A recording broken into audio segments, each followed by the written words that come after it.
No ar? Boa noite, pessoal. Mais uma live do UPA Educação. Hoje nós estamos recebendo aqui a professora Lúcia Borges, pedagoga, especialista em avaliação escolar, processo ensino-aprendizagem e educação infantil. Lúcia Borges também, né, atua como coordenadora do curso de pedagogia na Uniub. Boa noite, Lúcia. Boa noite, Auri. Que prazer enorme estar aí com esse grupo, né, que acredita e sonha com a educação como arma de transformação, né? É verdade. A educação hoje, ela forçosamente, né, ela entrou num ciclo diferente, na marra. Devido a essa pandemia, as pessoas estão começando a descobrir a educação à distância. Então, hoje, o nosso assunto é principalmente a diferença da educação remota com o ensino, a educação à distância, que é a realidade da educação à distância e as perspectivas que ela traz na formação dos docentes, na formação acadêmica, e como que você está encarando essa parte da educação que as pessoas ainda estão misturando a questão da educação remota, que está acontecendo nas redes públicas, nas redes particulares. Então, Auri, tem uma diferença aí gritante, né? A educação remota, ela não é educação à distância. A educação à distância, ela tem toda uma plataforma, ela tem toda uma preparação que antecede a entrada do aluno ao processo de estudar mesmo. E o ensino remoto, ele é algo que você prepara e ele é muito pontual para aquele tempo. Você vai ofertar uma atividade que a gente chama remota mesmo, o próprio nome já leva a tradução, né, do que significa. Já a educação à distância, ela é algo muito maior. E se a gente pensar que ela existe não para atender o momento de pandemia, diferente do ensino remoto, que veio aí para atender uma necessidade pontual, né, a educação à distância, ela tem aí um histórico de longas datas aí, ela iniciou em 1920, lá quando, em 1920, a gente já tinha, né, a oferta aí de cursos para datilógrafos à distância. E aí ela veio num crescer, em 1940 aí já tem o que era transmitido por rádio.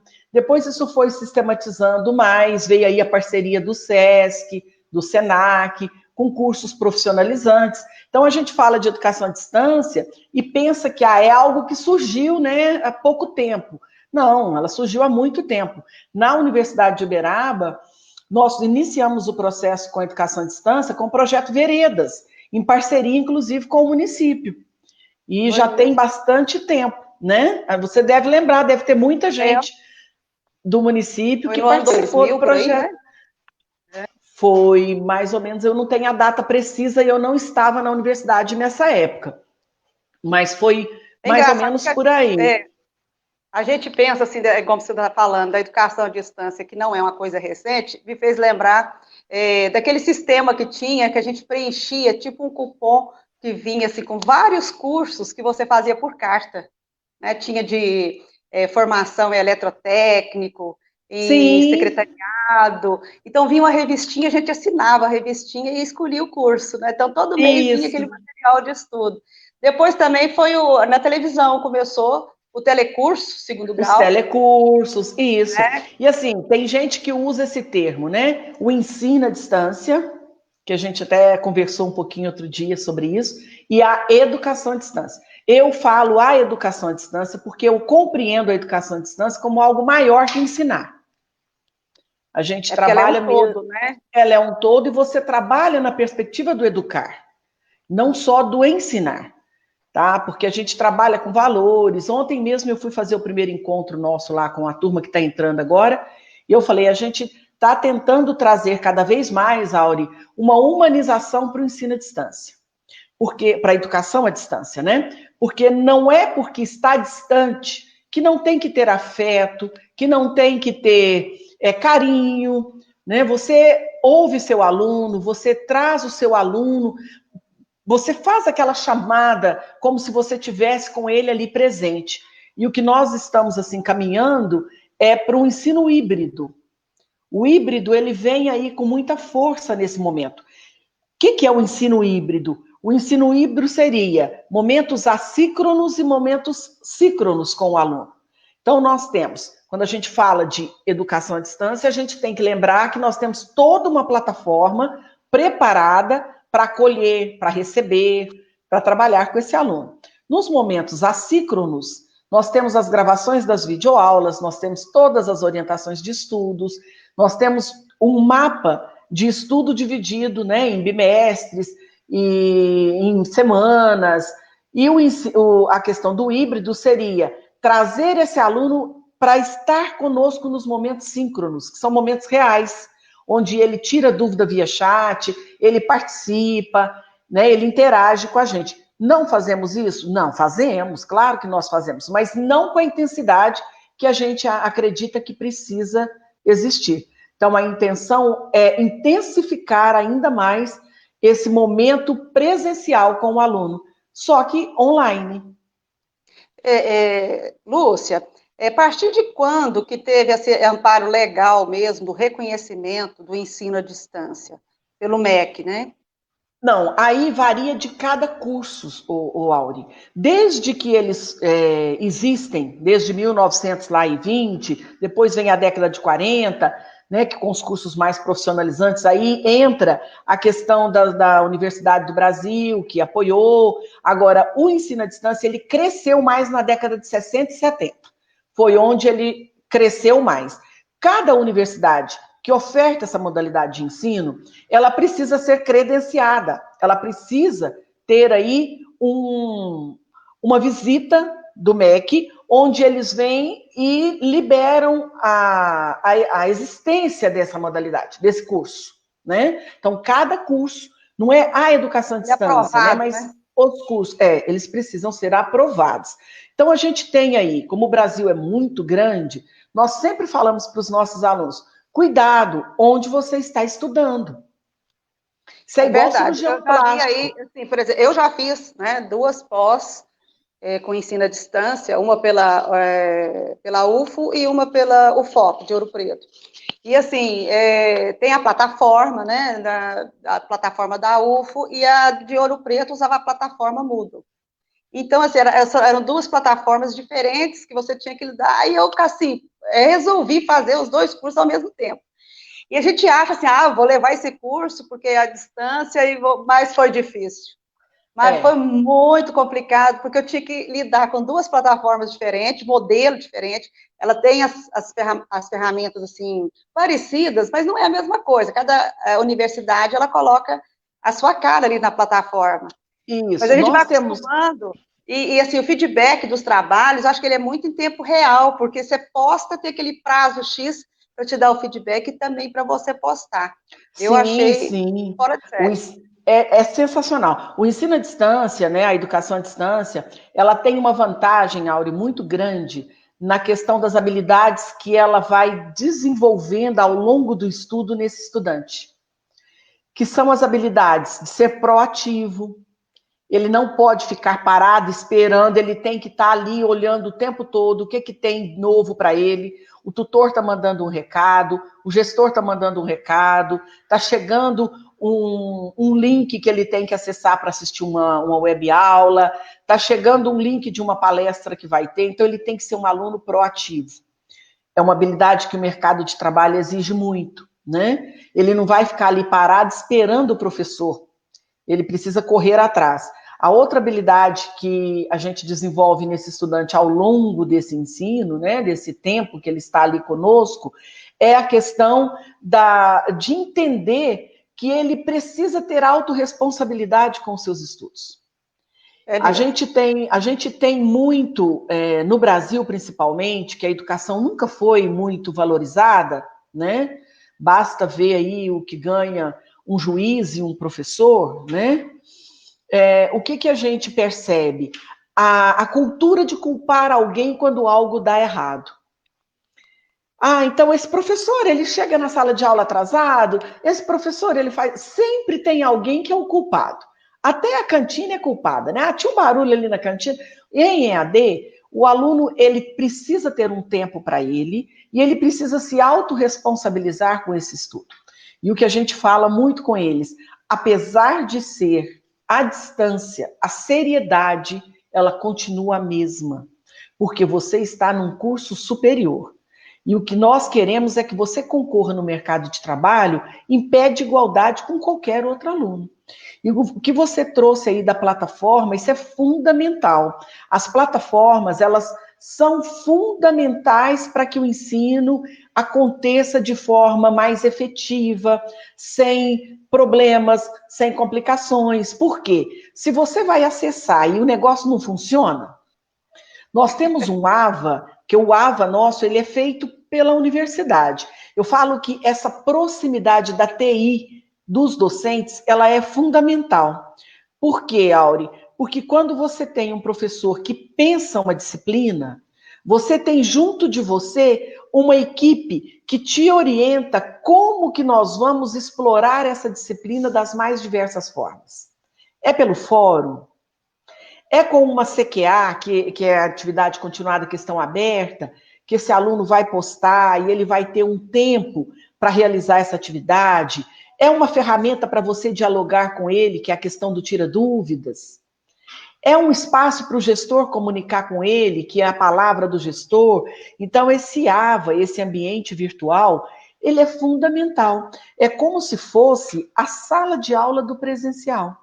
Imagina uma sala de aula de um curso presencial, vamos pensar um espaço, num shopping, com gente chegando, com gente saindo, com porta batendo, com gente falando.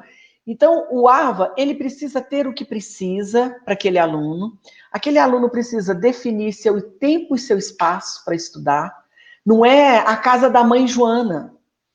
Como eu te disse, tem entrada... É bem exigente, né? É muito exigente. Eu achei o curso, os dois que eu fiz, excelente nível e, assim, uma exigência imensa, porque provoca a gente a pesquisar, né? Quando você começa a pensar, a pesquisar, a ver o assunto mais em profundidade. Exatamente. E o ensino presencial, ele é tradicional, porém, mesmo na universidade, as pessoas fazem, assim, muitas vezes o bate-papo dentro da sala, distrai, né? A hora de sair um pouco, você entra e sai dentro de uma sala de aula, são todos adultos, não tem aquela disciplina que tem no ensino fundamental, no médio. Então, as pessoas se sentem assim, eu vou ali, volto, e corta muito o raciocínio durante a aula, né? E muitas vezes até o professor fica aí com 5, 6 alunos dentro de uma sala.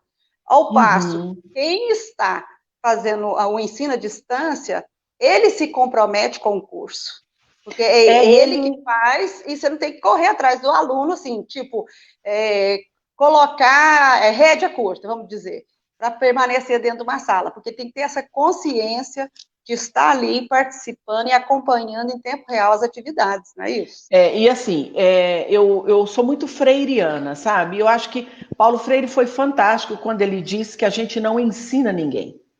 Né? A gente aprende juntos. E a gente ensina quem quer aprender. Quem não quer aprender, ele não vai aprender. Ele vai passar pela universidade, ele até pode conseguir o seu diploma, mas ele vai ter as suas deficiências no mercado de trabalho, ele vai carregar essas deficiências. A não ser que depois ele se aprimore, né, e dedique, mas essa falha que ficou, ele vai carregar isso. Por quê?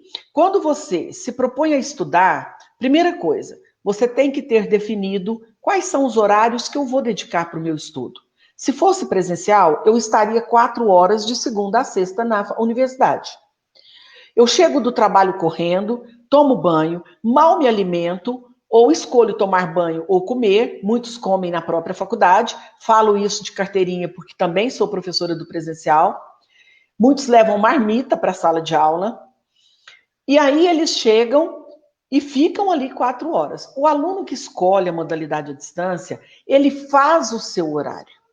Ele precisa fazer o seu horário. Quem está estudando à distância e não tem um horário, ele não está fazendo da forma correta.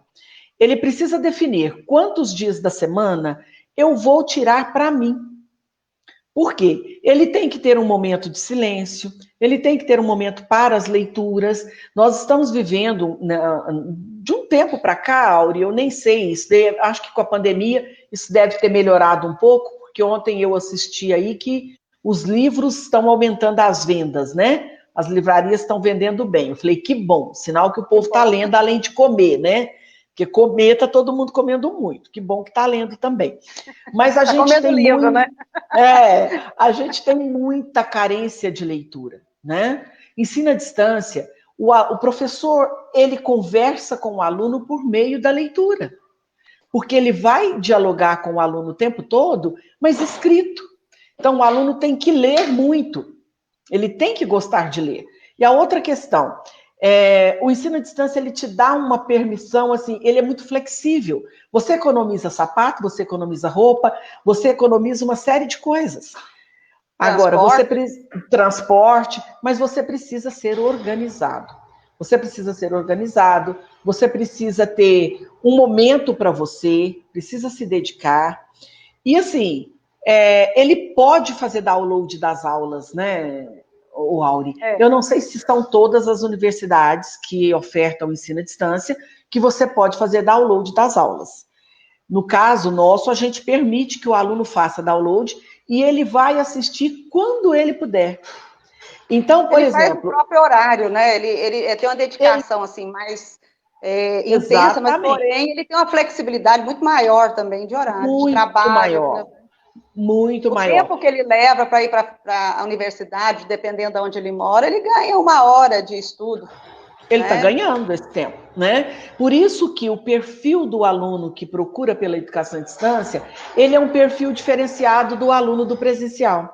Geralmente, os alunos que optam por essa modalidade, falo geralmente porque nós estamos aí com algumas alunas que fogem esse padrão, mas geralmente são alunos que já iniciaram o ensino e não concluíram, mães que tiveram seus filhos e agora querem se dedicar, né, um tempo para elas. Então, a gente tem muitas pessoas que estão trabalhando e que tiveram que interromper por conta da universidade e que voltaram para o ensino à distância por conta dessa flexibilidade. Então, assim, isso favorece.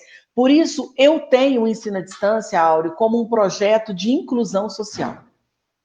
Sem dúvida. Eu sou uma pessoa defensora do ensino à distância, no sentido de que ele inclui todos os que não podem estar ali.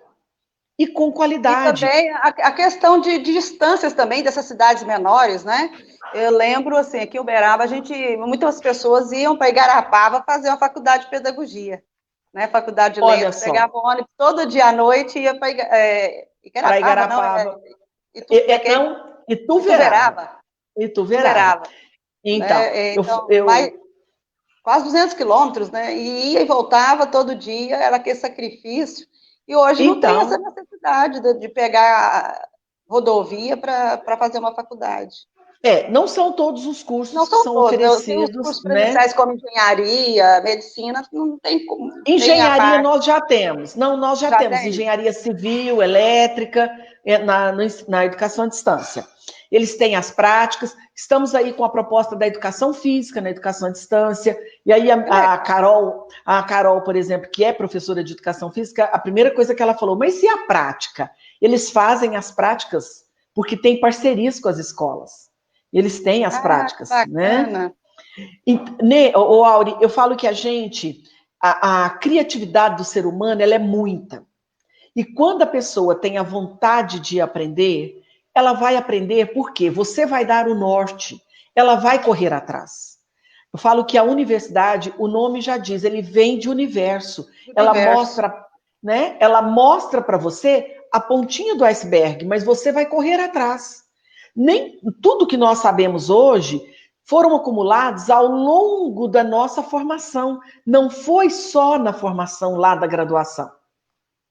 Quando a gente sai da sala do curso de preparação e chega na sala de aula, não sei se isso aconteceu com você, você fala, nossa, mas não me falaram isso. Eu comecei de trás para frente. Eu fiz um magistério. Eu também. Magistério técnico na época, né? Eu também. Aquele magistério técnico era excelente, né? Nas escolas.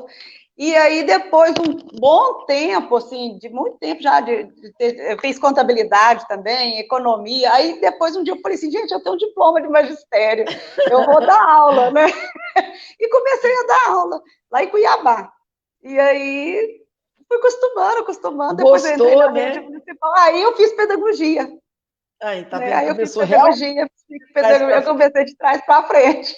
Então, quando eu fiz pedagogia e quando eu fazia o curso presencial aqui na Universidade de Uberaba, eu lia livros inteiros, porque não existia isso de vou xerocar e dar um material para você ler um texto. Você tinha que ler livro. Então, eu lembro que eu tinha que ler Bárbara Freytag para entender uma série de questões aí né, que a gente estudava da história da educação.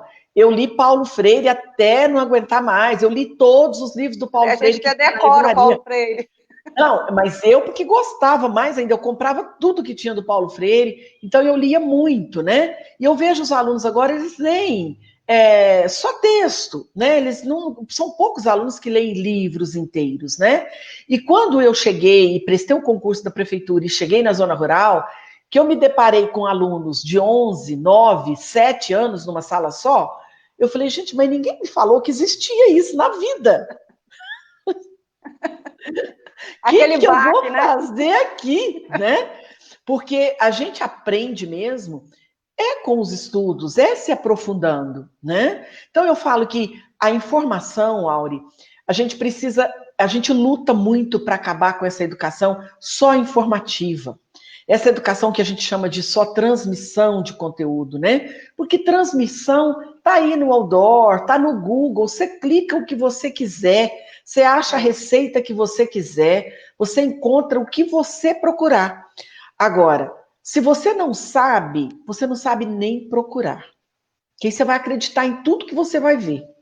Então você precisa, né, de ler, de ir introduzindo devagarinho a esse conhecimento mais elaborado, esse conhecimento mais científico, porque aí você vai se tornar um pesquisador. Você vai estudar aquilo que te interessa. Agora, essa educação que põe um sentado, enfileirado, que a gente tanto critica isso, que já está batido, né? Nós já estamos redundantes falando isso, mas É agora... engraçado que assim, a insistência de continuar nesse modelo antigo, né? Teve que vir assim, um momento excepcional na história da humanidade para isso mudar, uma coisa que já deveria ter mudado há 10 Há anos, muito tempo, né? há No muito mínimo há 10 tempo, anos. né? Então, assim, eu falo que os jesuítas foram fortes demais na nossa história, muito fortes, porque a educação jesuítica continua, né? Livresca, acadêmica, e não é que eu estou dizendo que é superior, então não é acadêmico, mas, gente, nós não podemos mais ensinar somente repassando as coisas que eles procuram em qualquer lugar. Então, o desafio para o futuro, ele é trabalhar as habilidades comportamentais, Auri. É isso que o professor precisa trabalhar com os alunos. E não é porque está à distância que você não trabalha as habilidades comportamentais. É até o contrário. Você trabalha e muito essas habilidades. Inclusive, eu falo muito para os alunos porque a gente tem... tudo que ele faz no sistema fica registrado. Tudo. Então, quando eles ligam e falam assim, aluno sendo aluno, né? Ah, eu não postei porque não deu tempo, caiu a internet. E eu falo para eles, gente, isso é igual declaração de imposto de renda. Você tem Você cai na malha tanto fina. tempo para fazer. Não, você tem tanto tempo para fazer. Se você deixa para o último minuto, o Você sistema corre vai o risco. estar congestionado. Você corre o risco de cair sua energia, de você não conseguir, porque você está nervoso, clicou em alguma coisa errada, não enviou, e você ainda corre um sério risco de ir para a malha fina. Então, faça as coisas conforme precisam ser feitas, que não tem problema, nem para você, nem para o professor. Isso é Você o faz quê? com É prazo justo, formação. né? Faz Faz com com prazo justo. tranquilo, né? E Com a isso é produtividade formação. mais maior, né? Porque quem faz correndo vai fazer para entregar, não vai ver Então, a questão de qualidade, né? Vai fazer né? para entregar. Para entregar. Quando você dá uma atividade que o aluno copia, eles têm grupo de WhatsApp, socializam respostas. Gente, quando eles estão plantando milho, o professor já está na digestão da pamonha. O professor bate o olho, você conversa, dialoga com ele, corrige as outras coisas. Quando ele escreve naquela escrita mais elaborada, você fala, não, mas deu uma coisa nele, baixou o espírito. Baixou o Rubem Alves. Baixou o Rubem Alves aqui. Então, assim, eu falo que o processo de formação, ele é lento, ele é contínuo, ele é processual, e a educação à distância não foge disso, né? Você está ali presente. Agora, uma outra questão que às vezes o aluno ele não compreende, ele precisa compreender, ele é protagonista. Ele precisa procurar pela dúvida. Às vezes eles falam assim, professora, lembra quando eu te falei isso? Não tem jeito de lembrar. São 4.845 alunos. No momento, eu já tive 6. Então, assim, eles precisam perguntar mais, né? Buscar mais. Por quê? O aluno está pagando por uma mensalidade. Eu falo que o único ser humano, o único ser na classificação do humano que existe aí na Terra, que compra e não quer levar, é o estudante, Aure. Você quer ver um estudante feliz é quando o professor sobe aula, ele não foi. Gente, o professor não vai, aula. Sai aquele mundaréu, né? Isso serve para a gente fazer leituras, né, Aure? Serve como leituras para nós, né? Ou então você pergunta para a criança qual que é a melhor aula que você tem. É o recreio. A educação melhor aula. É o recreio, é a educação física. Então, assim, eu falo que quando ele chega, escolhe essa modalidade à distância, ele já passou por esse processo de amadurecimento. Ele já entende que já perdeu tempo, que precisa, e ele faz esse diferencial. A maioria. Claro que em todo sistema educacional tem exceção, né? Tem as exceções, mas em maioria o aluno que conclui, ele passa nos concursos públicos. Eu falo que quando um aluno passa no concurso público, a gente fica tão vaidoso como ele ficou. O resultado do trabalho. É como se você fizesse um jantar e as pessoas, ao comer, falam, mas está muito ruim, não... ou então fica todo mundo caladinho. Então, quando todo mundo aprecia, nossa, tá ótimo, o cozinheiro fica feliz, o professor é a mesma coisa. O professor não quer pegar no pé do aluno. O bom professor, lógico, que também foge aí, tem as suas exceções, mas o bom professor, na minha concepção, é aquele que corre atrás do aluno. Agora mesmo eu estava conversando com o professor, ele marcou uma aula online agora sobre TCC, para a turma que está entrando. Áurea, eles vão fazer esse TCC para entregar lá no final ainda do semestre. Nós estávamos até falando sobre TCC, você falou, nossa, é uma live à parte, né? É uma live à parte, né? Mas o TCC feito dessa forma aí, que ele começa lá no primeiro período, com projeto de pesquisa, como que ele vai fazer, o assunto que ele tem curiosidade, aí sim eu acho que é uma forma de aprendizado. Agora, que TCC, no último período do curso, escolher um tema e dissertar sobre ele, eu acho que ele não vai ter grande importância no processo, né? Então, a nossa insistência é, nós vamos mexer nesse TCC. Precisa mexer. Ele não pode ser um artigo para o outro ler, ver e pronto. Ele tem que ter uma continuidade com esse trabalho, por que não um memorial, né, acadêmico, onde ele vai fazer os registros da aprendizagem dele, né, contando na escrita pessoal mesmo, e não na escrita em terceira pessoa, na escrita, né, dele falando quais foram os meus aprendizados, onde ele vai relembrar tudo que ele aprendeu. Olha que momento de revisão de aprendizagem sensacional, do que fazer um artigo que não vai... Ele geralmente não vai seguir uma área de pesquisa, ele não vai querer apresentar trabalhos em congressos. Agora, tem cursos? Não, tem cursos que precisam investir nesse tipo de TCC, sim. Né? E nós temos pessoas e pessoas, tem pessoas que adoram as normas da BNT, que adoram fazer trabalho acadêmico. Eu acho uma loucura adorar a norma da BNT, eu gosto de outras coisas, mas tudo bem. Né? Eu falo muito isso com um professor meu. Falo, olha, se você gosta de normas da BNT, eu cumpro o que precisa e tem que ser. Eu acho que o aluno tinha que apresentar um seminário. Um seminário, né? Tem tantas opções que a gente pode investir para que tenha sentido, que tenha relevância para ele. Eu acho que a educação talvez esteja faltando, e aí nem é na modalidade à distância, mas nas duas modalidades, é trazer o que tem significado, né, Aure? Nós estamos vendo aí como a vida é curta. Nós não tivemos tempo de recolher a roupa do varal. A pandemia chegou. Chegou. E é assim. Chegou chegando, né? Ninguém todo mundo, ninguém escapuliu. Eu nunca imaginei que eu fosse andar na rua e ver todo mundo de boca tampada um dia. É assustador. Hoje eu fui ao banco, eu achei até interessante, porque eu mal estou saindo de casa. Eu estou de quarentena mesmo. E hoje eu tive que ir ao banco, menina, eu fiquei assustada, todo mundo de máscara. Falei, daqui uns dias, daqui para cima, do nariz para cima vai estar queimado e onde está a máscara está branquinho, porque todo mundo usando máscara. Então é uma realidade que choca. Né? É uma realidade que choca. Você vê, assim, aqui Uberaba, uma cidade interior, apesar de ser uma cidade grande, média, mas é todo mundo que você vê, no carro, na moto, na esquina, entrando em banco, saindo, todo mundo de máscara. Todo mundo. Então, quer dizer, queira ou não, essa pandemia trouxe uma nova realidade. Trouxe uma nova realidade.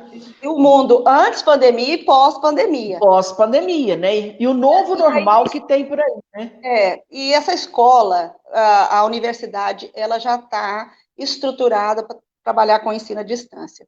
Porém, as escolas do ensino fundamental, 1, 2, médio, da educação infantil, que é muito complicada essa distância, porque a educação infantil é a convivência, né? E ter esse ensino híbrido com essas turmas, porque nós vamos ter que ter o presencial e o à distância. Né? E o problema é que muitos professores falam, mas a família não ajuda. Então, aí, o que você acha desse momento em relação à escola pública?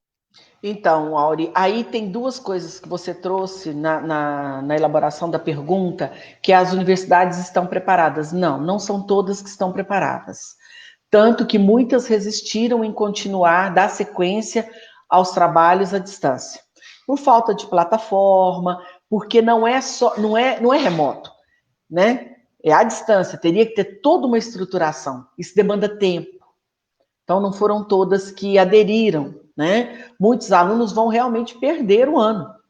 E a outra questão é a questão da internet. Para estudar à distância, o mínimo que um aluno precisa é de internet e um computador. Vamos pensar na realidade de Brasil, que você tem muitos pais com um computador para 2, 3 filhos estudar ao mesmo tempo. Isso é uma realidade. Outra realidade, nós não tivemos tempo para esse professor se preparar. Esse professor, ele merece nota 100 nesse momento, porque ele está se virando.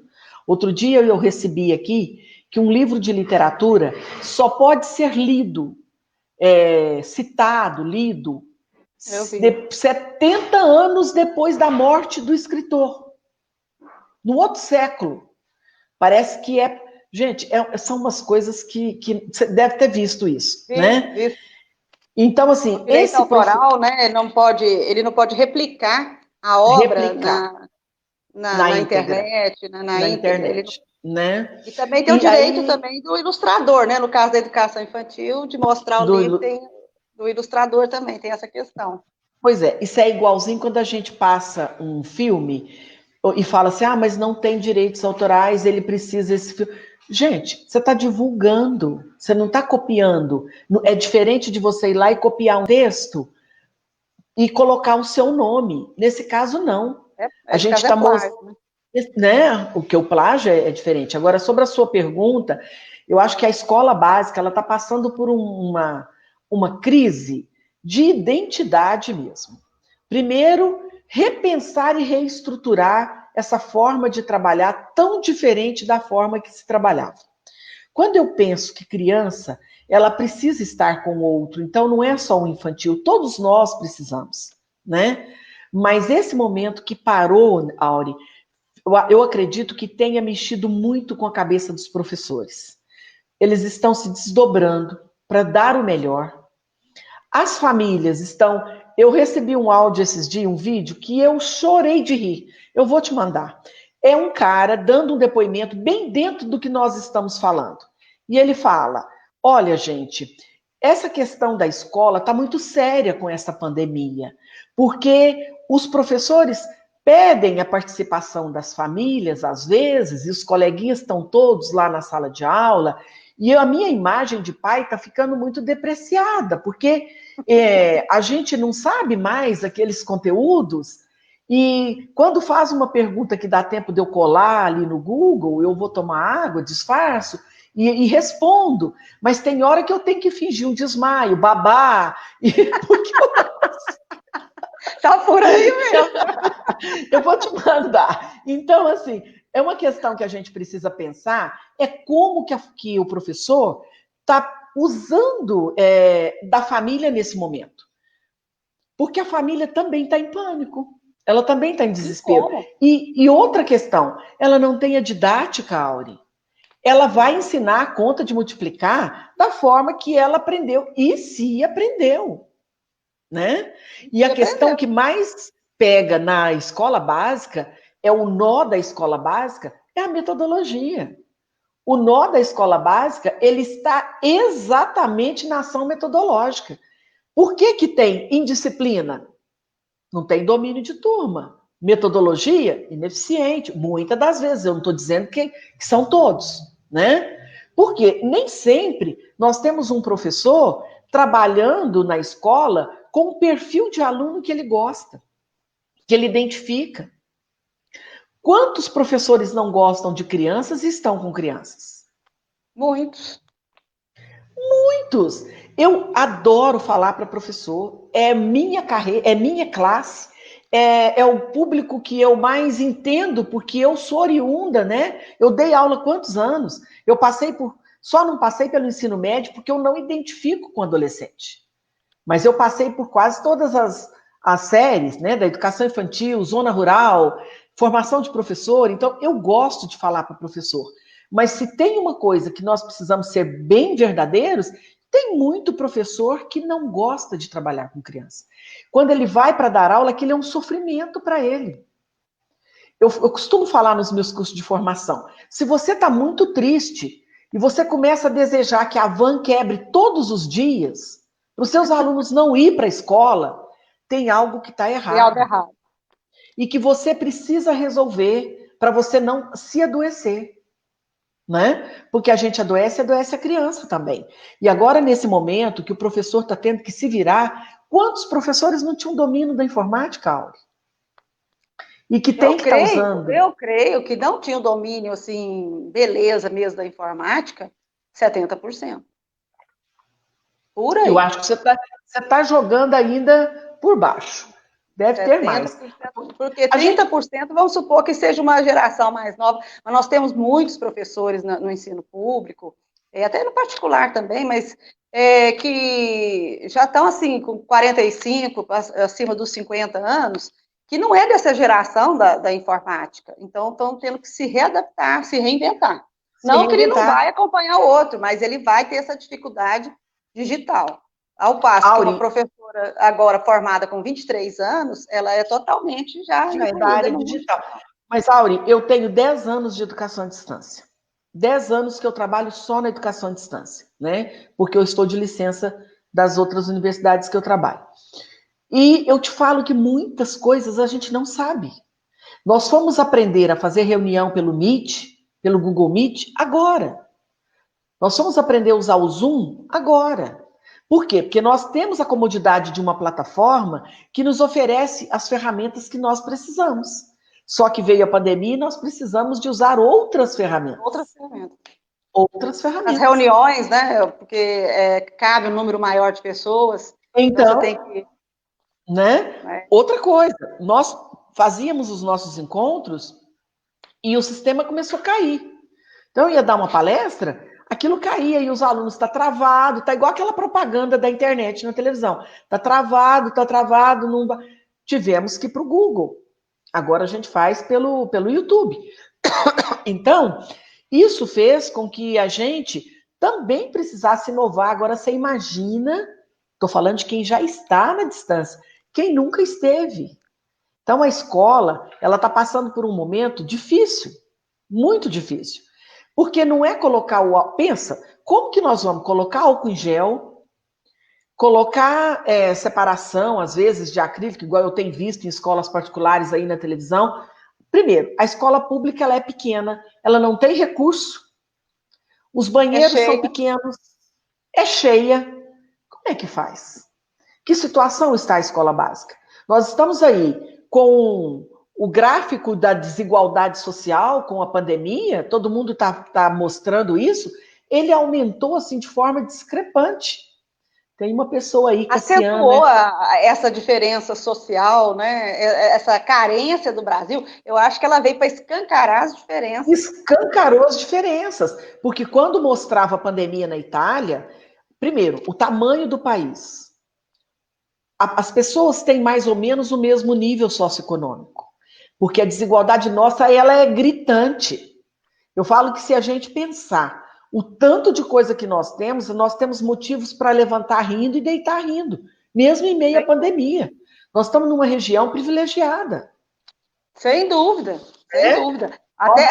Melhor até quem mora em capital. Porque Uberaba é uma cidade evoluída, né? Você não vê favela em Uberaba, agora você vê em São Paulo, Rio de Janeiro, em Belo Horizonte, quantidade de favelas sem condição de infraestrutura, quanto mais de internet.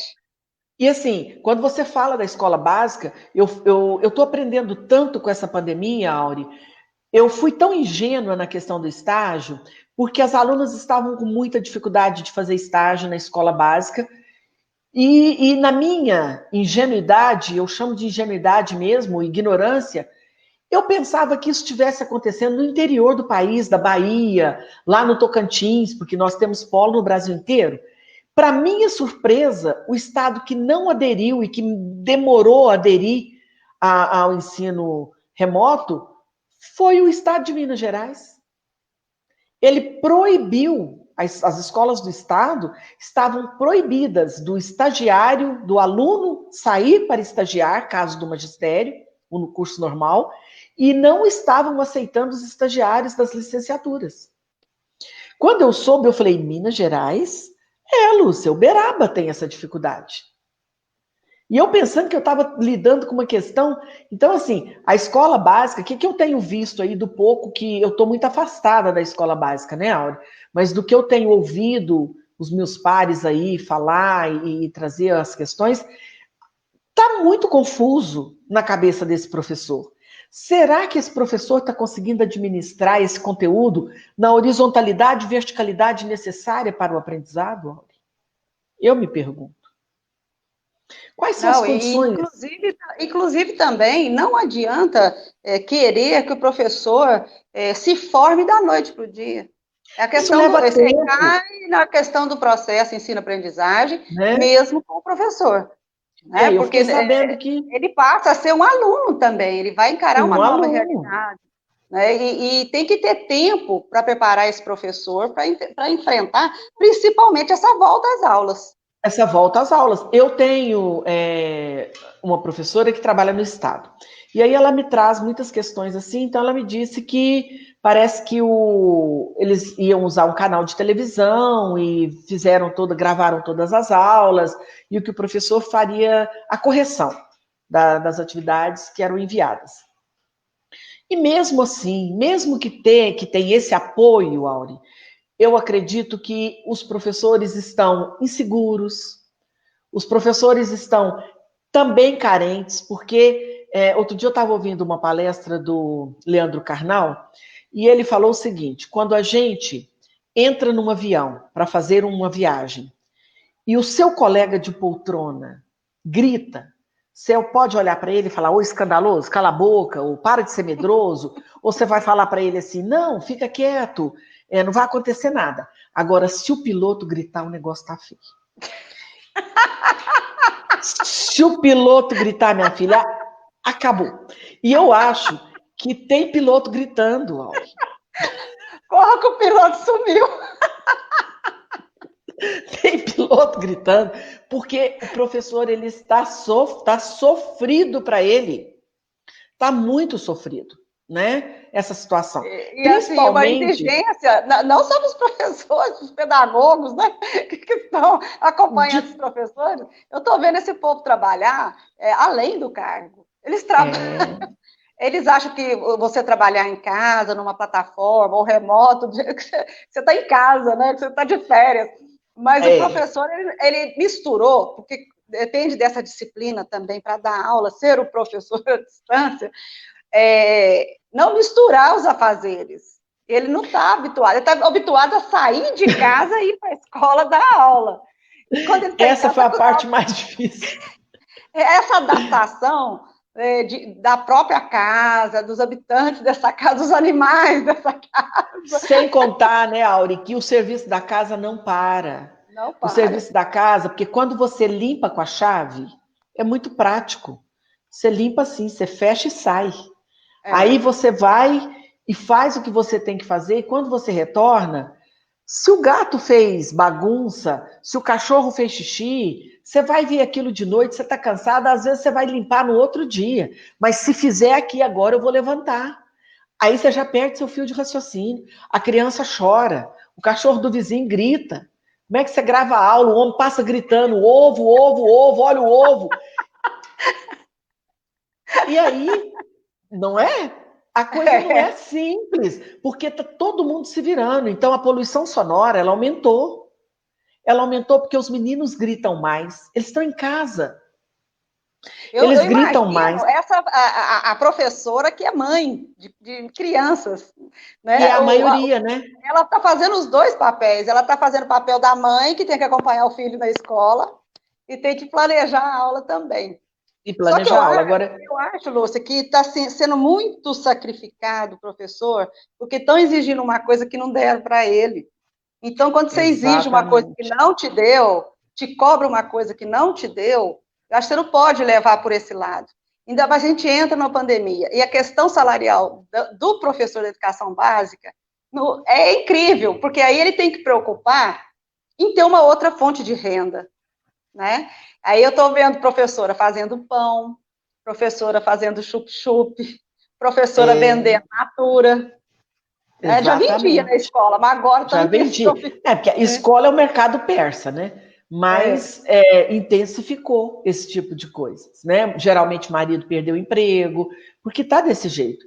E outra, não é só exigir aquilo que não deu tempo dele preparar, é exigir de muitos habilidades que ele não tem. Ele não tem habilidade para isso. Ele pode ir construindo ela aos poucos, mas ele não vai ter a destreza nunca. Tem uns que nunca. Tem professores mais antigos aí, eu presto consultoria no município aqui, nosso, e tem professores lá que são bem mais velhos que eu, estão na escola básica. E eles falaram que a maior dificuldade do grupo é a questão da tecnologia, né? Que era para trabalhar a questão da tecnologia. Tem professores que têm dificuldade com as tecnologias, e vai ter sempre. Ele tem dificuldade de usar o próprio celular, às vezes, se o celular tem uma função mais complicada, né? Então, assim, eu tenho a impressão, eu não tenho, a visão que eu tenho hoje da escola básica é uma visão um pouco distante, né, Auri? Mas é uma visão que eu faço, assim, de interpretações do que eu tenho ouvido das pessoas. Eu acredito que a escola, vejo pontos positivos com essa pandemia, sim, vejo muitos pontos positivos. Eu acho que a humanidade, ela precisa ter mais calma. Tirou da zona de conforto também, né? Tirou da zona de conforto. Então, ela exige que nós tenhamos mais paciência, né? Como diz Lenine, naquela brilhante letra que ele fez há um tempo aí, que nós precisamos ter paciência. E a gente precisa aprender a viver o agora, porque nós só temos o agora. Nós não sabemos o que nós vamos ter depois do hoje. E a gente não está no presente. As crianças a gente não sabe se teremos uma segunda onda de alguma outra coisa que vai impactar. A gente não sabe nada, né? É uma incerteza. Essa pandemia mostrou que nós realmente não sabemos nada, né? A Zara fechou mais de 140 lojas. Você vê que o Airbnb, que estava aí bombando, praticamente faliu em 2 meses. Aquela empresa que fabrica relógio, Rolex, fechou, parou, não está fabricando. Então, você imagina quantos estão parados nesse momento, quantos desemprego nesse momento. Então, assim, uma coisa ficou claro para nós. Nós precisamos aprender a viver mais conosco. Olhar para o nosso interior e viver mais nós conosco.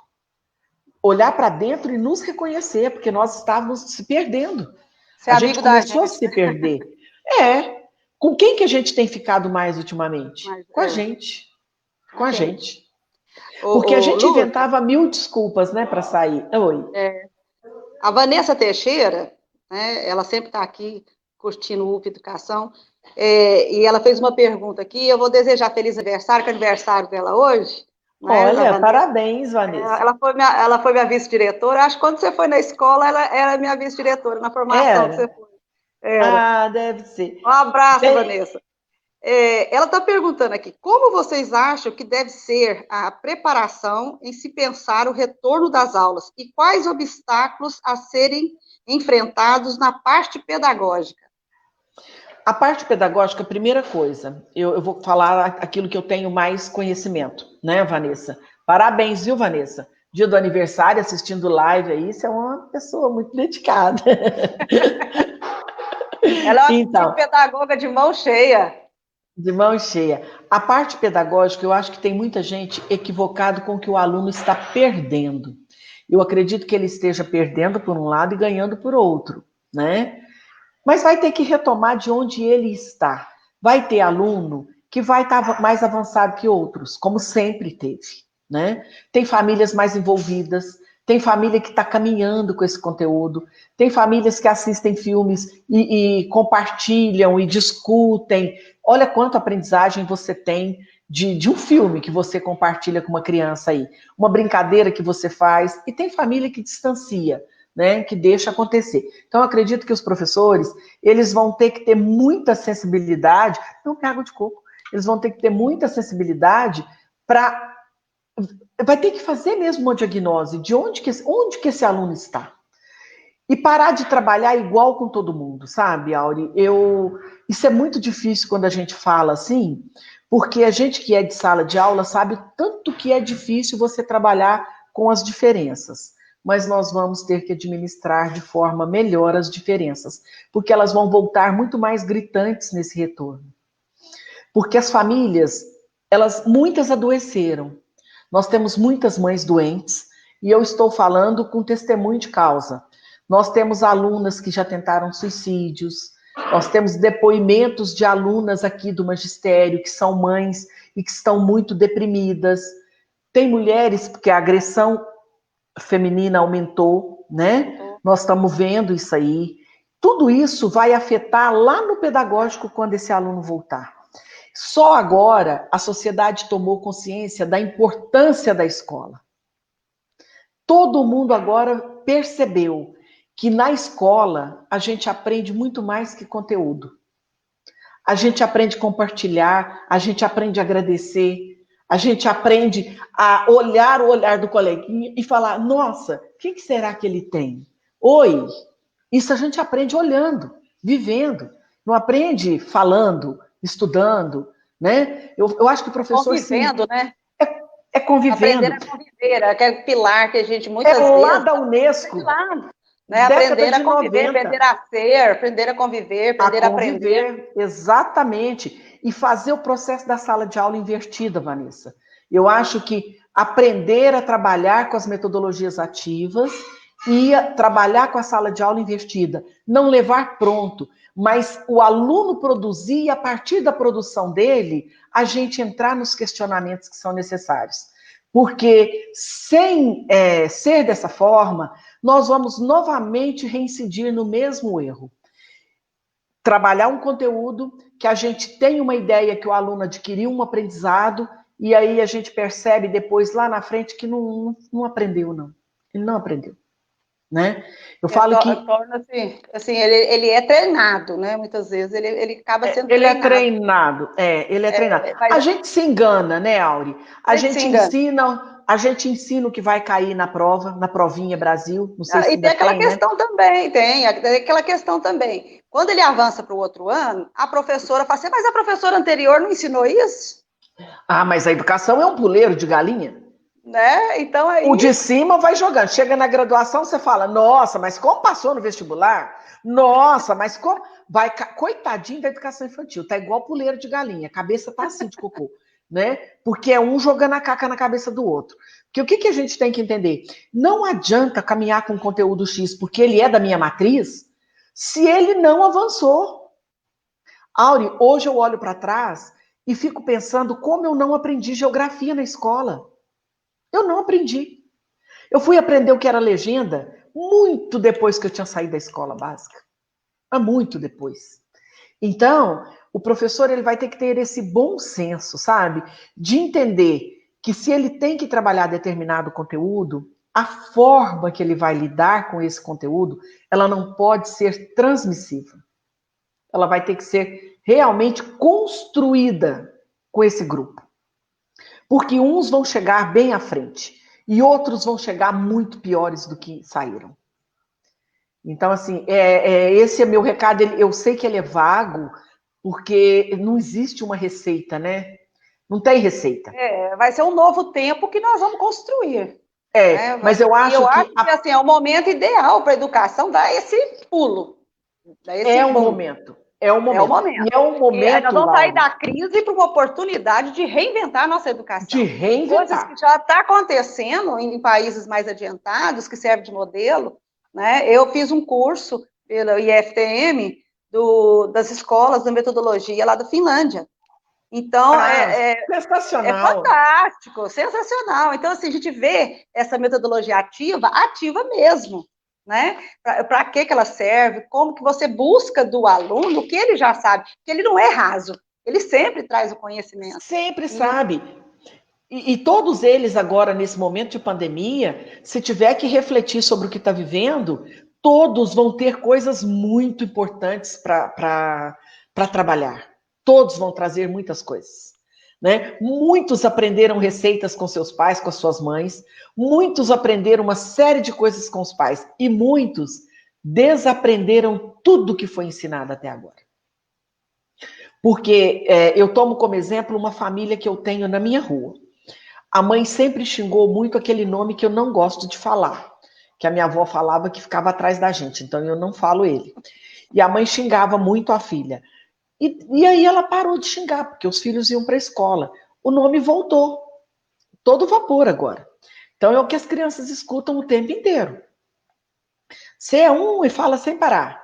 Né? A molecada na rua, destruindo tudo. Parece que você fala, gente, tem pais que trazem os filhos para dentro de casa, tem pai que joga para a rua, ele não quer o filho dentro de casa. Aquilo está atrapalhando ele. Coitado dessa criança. Como que essa criança vai chegar na escola, Auri? Que situação está a escola básica, se a gente pensar, né? Nós somos muito privilegiadas, que a gente viveu no ambiente universitário, nós criamos nossas famílias, nossos filhos, tivemos uma vida, assim, até certo ponto confortável. Quando você pensa do outro lado do Equador, você vê a grande diferença social, essa base familiar, ela vem muito a dizer como é que está doente a nossa sociedade. E a escola era o refúgio para esse público. É o refúgio. A escola é para alimentar. É igual quando você fala, o Enem tem que acontecer esse ano, né? Como te questionaram, houve essa conversa, né? Estou com a Alessandra ali com um carinho aqui na tela, né? Que bom, Alessandra. Espero não te decepcionar.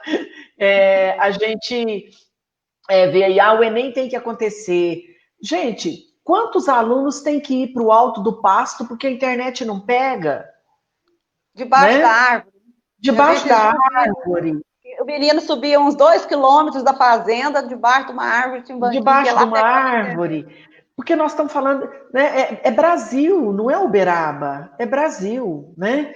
Então, assim, a escola básica, se ela tinha mazelas, eu acho que ela vai ter um pouco mais quando retornar. E vai ser a sabedoria do professor, a união da classe. Eu acho que o professor, esse momento de pandemia, Auri, fez ele valorizar mais sua profissão e reconhecer as suas limitações.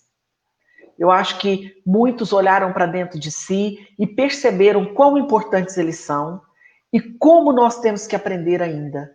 Nós não sabemos nada. A gente aprende lá no chão da sala. Eu tenho uma ex-aluna que posta muitas coisas no Facebook, ela chama Maíta, eu vou falar o nome, porque quando a coisa é boa a gente pode falar. E ela tem postado coisas muito bonitinhas que ela tem feito com os alunos. né, foi minha aluna na pedagogia. Eu falo, gente, é tão bom quando a gente vê um aluno crescendo, e a gente vai crescendo lentamente, é devagar, né? Não precisa ter medo de errar, porque a gente foi educado para não errar, né, Auri? E nesse momento agora, nós não podemos ter medo de errar, porque nós vamos errar. E nós temos que ter muito pé no chão para esse retorno, porque a escola vai voltar com as crianças. Sabe quando a gente pega um maternal e aí quando você coloca ele no jeitinho que você precisa, vem um carnaval longo e aí ele volta tudo fazendo cocô de novo e chorando? É o que vai acontecer. É o que vai acontecer. Eles vão voltar com a indisciplina que o momento permite. Eles vão voltar frenéticos, né, para encontrar com os amiguinhos. Eles vão voltar frenéticos. E também, Auri, pode acontecer, já que nós estamos falando do inesperado, pode acontecer que a falta da escola foi tão grande que a gente se depare a criança também vai valorizar o espaço, né? Que a gente se depare com surpresas. Nós vamos ter as duas situações, né? Mas o professor precisa se preparar, acordar para a necessidade da sua formação. Ela tem que ser intensa, ela tem que ser diária. O professor precisa ler, no mínimo, um livro por mês. Ele precisa gostar de ler, porque você não educa mandando fazer aquilo que você não faz. Eu falo que eu tenho uma gratidão enorme de hoje ver meus filhos me sugerirem leitura de livros. Mãe, você já leu esse? A Carol mesmo também, mãe, você já leu esse? Assim. Né? Aqui tem uma do lado aqui rindo, porque eu tinha conta até na Saraiva. Então, isso é fruto, é o lugar que eu mais devo, né? Isso é fruto de quê? Do nosso exemplo. Eles viram. Não adianta ficar com cigarro na mão pedindo para parar de fumar. Ele vai fumar, né? Então a gente precisa entender o tanto que nós somos importantes para a sociedade. O professor precisa ter um resgate de autoestima, o Auri, porque a autoestima de professor ela é baixa. Ele tem que ter um resgate dessa autoestima e entender que se os governos não valorizam, ele é sim muito importante para a sociedade. É ele que tem a arma que vai transformar isso. E ele tem que aprender a trabalhar o que é mentira, o que é verdade, sabe? Fazer disso currículo da escola. Não é, olha o tanto que é fácil ludibriar um país subdesenvolvido como o Brasil. Você coloca uma fake news que todo mundo acredita. A prova está aí. Nós estamos pagando o erro. Então as pessoas precisam, né? As pessoas precisam entender que a educação é fundamental. Ela é fundamental. Ela é o pilar de uma nação, né? E quando eu assino aquelas pilhas de diploma, sempre tem alguém por perto e fala, nossa, como é que você aguenta? É diploma demais. Eu falo, gente, eu tenho o maior orgulho de estar aqui assinando esse diploma, porque eu sentei na cadeira de estudante nessa escola. E hoje eu estou aqui como gestora de curso. Isso, para mim, é muito importante. E se eu conseguir, Auri, sem padrinho nenhum, todo mundo que está me ouvindo aí vai conseguir também. Investe em você, acredita no potencial que você tem, porque você tem potencial. A maioria dos professores, eles têm autoestima baixa e não acreditam na capacidade que tem. Nós vamos muito além daquilo que a gente é só querer. A prova está aí, né? A prova está aqui. Quando eu faço... Não imagino. Não. Eu tinha feito magistério.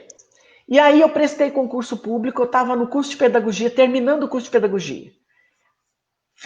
Prestei o concurso, eu fiquei em 55º lugar. Todo mundo falou para mim, não, você nunca vai ser chamada. O lugar que eu ia trabalhar era tão ruim que em menos de 20 dias chegou a minha vez. Porque ninguém quis. Ninguém quis. Judas perdeu a bota. Eu tinha que morar lá. Eu tinha que morar na roça. Eu tinha 3 crianças pequenas. E eu não morei e não aceitei morar. E eles concordaram comigo. Por quê? Porque eu argumentei por que eu não ia morar. Falei, eu tenho um carro velho, eu vou e volto. Não, eu vou e volto. Se der para eu ir e voltar, é direito meu. E eu fui e voltei. Tinha dia que eu quase não voltava. Tinha dia que eu voltei de leiteiro. O carro estragou. Ele era muito ruim. Era 38 quilômetros. 18 era de terra. Fazenda Sagarana. Auri, eu fiz o melhor que eu pude para aquelas crianças. O melhor. A ponto de quando a supervisora chegou, ela falou, você não vai ficar aqui. Eu vou te tirar daqui. E aí eu te pergunto, e eu comecei porque eu não era novinha mais, eu tinha que começar, né? E aí, lá quem entrou junto comigo, a Eliette. Eu, Eliette e a... Quem era, menina? Tinha uma outra que trabalhou comigo, inclusive, eu esqueci o nome dela agora. E a Eliette ficou no lugar mais longe que eu, porque ela ia aceitar de qualquer jeito. E eu não, eu só podia se fosse essa garana, que é a que dava para eu ir e voltar. Eu chegava em casa com o cabelo vermelho, da cor da sua logo, e eu ia para a faculdade à noite. E eu acreditava que eu ia dar conta de ser o melhor que eu pudesse, Auri. E eu nunca parei. Então eu falo, o professor, ele não pode acomodar. Ele tem que acreditar que ele precisa continuar estudando, porque se ele acreditar, todo mundo vai acreditar nele. Sabe, tem hora que dá vontade de pegar uns professores e chacoalhar mesmo. Falar, ô, cara, acorda. Você tá com a faca e com o queijo na mão. Dá o seu melhor. Dá o seu melhor. Tem gente que fala, mas a Lúcia tem sorte? Ela é gestora de curso? Não, Auri, não é sorte não, minha filha. Foi muito trabalho, muito trabalho. E aí eu falo... São muitos caminhos que a gente enfrenta, né? Para chegar numa determinada posição. Lúcia, nós já estamos com uma... Oi, pode falar. Pode falar, pode fechar. Nós estamos com 1h08 de live. Já? Que maravilha. Então, e eu falo que eu defendo tanto a educação à distância, Auri, porque eu sei que muitos dos meus alunos, se não fosse à distância, não ia estudar. Não tinha como. Essa promoção do ensino à distância é que muitas vezes dá a chance de alguém mudar a sua história de vida. E por isso, essa noite a gente te convidou para falar com esses professores que se sentem assim tão desamparados nesse tempo de pandemia, com essas aulas remotas, e que nós estamos aqui para reinventar um novo normal, inclusive da educação. Né? Deixa a sua mensagem aí para os nossos professores, para o pessoal que faz pedagogia, para toda a comunidade estudantil e docente de Uberaba. Então, o meu recado para todos que estão nos ouvindo e todos que escolheram essa área tão bonita que é a área da educação, tenham em mente, a única pessoa que pode mudar alguma coisa é o professor.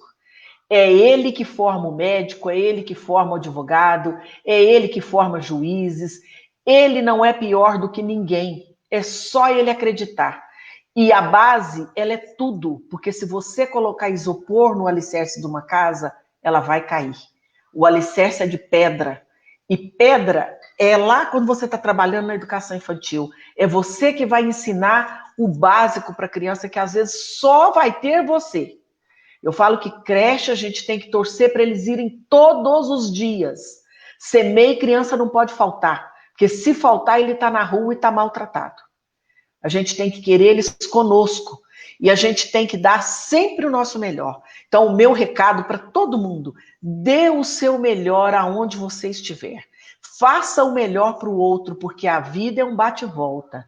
E a energia volta. Se você compartilha do bem, você terá coisas do bem para você. Se você deseja mal, você receberá mal. Porque isso é física quântica. Vai e vem. Então, nós temos que entender que se o outro professor está triste, eu também estou, por tabela, triste. O universo é assim. Então, nós temos que entender que ninguém tem que ser melhor que o outro. Se a gente entender a vida assim, Auri, as coisas vão ficar tão mais fáceis. Nós vamos compartilhar mais, porque professor, ele começa a ficar igual criança pequena. Ele guarda muito as coisas dele, ele tem dificuldade de compartilhar às vezes, ele esconde o que é bonito para o outro professor não fazer igual a ele. E isso são feiuras do nosso ego, que não leva ao crescimento de ninguém. Então, quando a gente começa a entender que se eu torcer para que tudo dê certo para a Auri, vai dar certo para mim também. E se você fizer bem feito, vai ter espaço para todo mundo e para você também. E aprender a ser autorresponsável é um recado. Sabe, pare de culpar as pessoas pelo que acontece com você. O único culpado pelas coisas que acontecem conosco somos nós mesmos. Nós estamos engordando porque estamos comendo sem parar. Comendo sem parar. Não é a pandemia, né? Tem gente que está emagrecendo. Eu estou virando uma bolinha, vou ter que dar um jeito. Quem é culpado? Eu mesmo, né? Então, nós temos aí tudo, nós sabemos tudo, o Google está aí, a televisão está aí, mas a gente às vezes insiste em fazer errado. Por quê? Porque é o nosso tempo de aprendizado também, né, Áurea? Cada um tem seu tempo. E às vezes a gente quer que o outro tenha o nosso tempo. Então, a partir do momento que a gente entende que o tempo de cada um, ele é de cada um, nós vamos entender melhor os nossos alunos, voltar e entender que cada um vai ter o seu tempo para a retomada e que nós vamos nos desdobrar para dar sempre o nosso melhor. Esse é meu recado. Professor, dê sempre o seu melhor. Olhe o que você já fez e veja, será que não poderia ter sido melhor ainda? Né? Eu tenho tentado dar sempre o meu melhor, sabe, Áurea? Sei que fica muitas coisas ainda para trás, mas a gente vai tentando. Quem sabe um dia a gente consegue, né? É o processo, né? É um processo. É um processo. Obrigada, Lúcia, por ter participado. Foi muito gostoso o nosso bate-papo. Né? Que tenhamos outros, né? Sim, e vamos falar de outras coisas. Vamos falar de outras coisas. E foi um prazer ter você aqui com a gente essa noite, né? E que isso, os alunos da Uniub, eles podem assistir posteriormente, vai ficar gravado no canal, porque tem muita gente nesse horário, está fazendo curso de formação também, né? Vai ficar no Facebook. Eu assisti algumas que você deixou gravada, gostei muito. E eu é que agradeço muito a oportunidade, e a gente pode conversar de outros temas. Eu fiz a formação do coach, né? Eu sou formada em coach integral sistêmica pela Febracis, e se você quiser trabalhar outros temas também, a gente está aí à disposição, porque na vida a gente cresce e contribui. O único sentido da gente na Terra é crescer e contribuir, né? Ajudar sempre, porque quando a gente ajuda, a gente também recebe, né? Tem que ser nesse viés. Obrigada. Obrigada a todos que participaram hoje. E semana que vem, gente, no final, nós vamos ter, assim, na quinta-feira, vai ser com Denise da Supra. Nós vamos falar sobre os bichinhos, né? Esse tempo de pandemia, esse ser humanozinho, né, que é o cachorrinho e o gatinho, que a gente trata como ser humanozinho, os cuidados, o assunto que leva uma ONG a ajudar esses animais e o suporte que isso tem e o impacto que isso tem também na vida urbana. Né? Até lá, todo mundo seguindo o canal UP Educação e vai ficar gravado aqui para vocês assistirem. Tchau. Abraço carinhoso, tchau. Boa noite.